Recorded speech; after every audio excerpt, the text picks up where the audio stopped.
check it out, guys. We found two of the slimiest customers on the coast.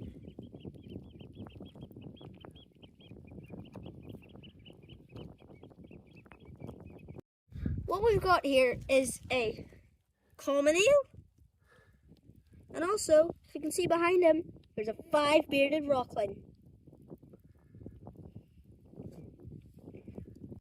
Rocklings are pretty common around these parts, but eels are getting rarer and rarer.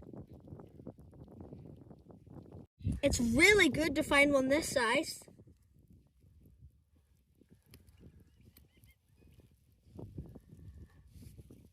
Okay, let's get these guys back in the water.